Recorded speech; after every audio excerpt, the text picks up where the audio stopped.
I'm here today to talk about best operation. And really, when Stuart asked me to do this event today, I started to think about what makes an award-winning contact centre. And I think it's built on key foundations. So good contact centres will have a straw core technology foundation. You have the right systems to make it possible for the people who are in your business to do business efficiently and appropriately. It's important that you get your KPIs and SLAs correct, that they're fit for purpose, that they actually drive the right behaviours, they actually drive the performance in the direction that you want it. The processes and procedures have to underline all of those things. So if your processes aren't lean, if they aren't efficient, you're going to create inefficiency, loops in your processes and more workload for your people.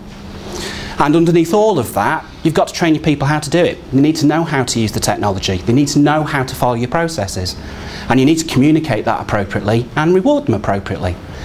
But I think a lot of contact centres in the UK, a lot of good centres, do all of those things. What for me differentiates the good from the truly award-winning is culture. It's engagement. It's how it feels when you're actually in the business, when you're in the office and you're working day to day. Looking at contact centres over the course of the last 5 to 10 years, my view is that they've started to mature, they've started to grow up. So it's no longer about being the all-seeing eye, it's no longer about being Big Brother.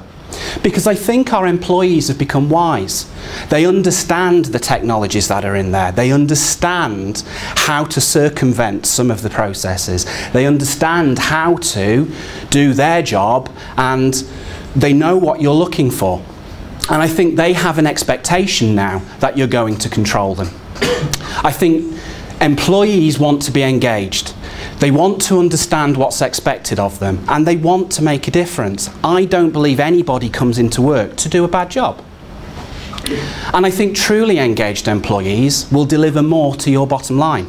I don't think you can buy culture. You can't buy engagement.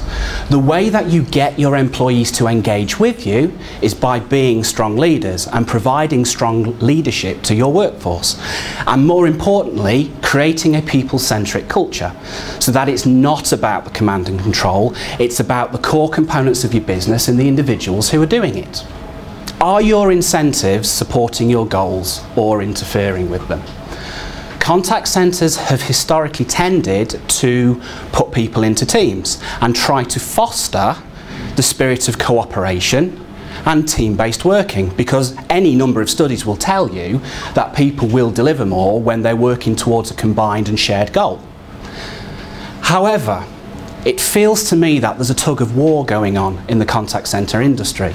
There's a conflict in there because we all set them up to work as part of teams and yet we often target them as individuals. So it's about their own individual achievement, it's about how much they have individually sold, how many calls they have answered, how quickly they've done it.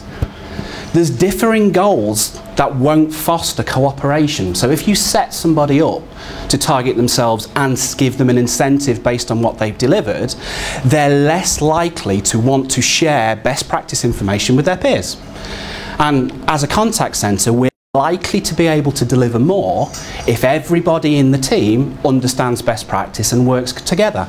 So for me, success and truly award-winning contact centres can only be delivered when we align our team-based working with the goals that we set for them.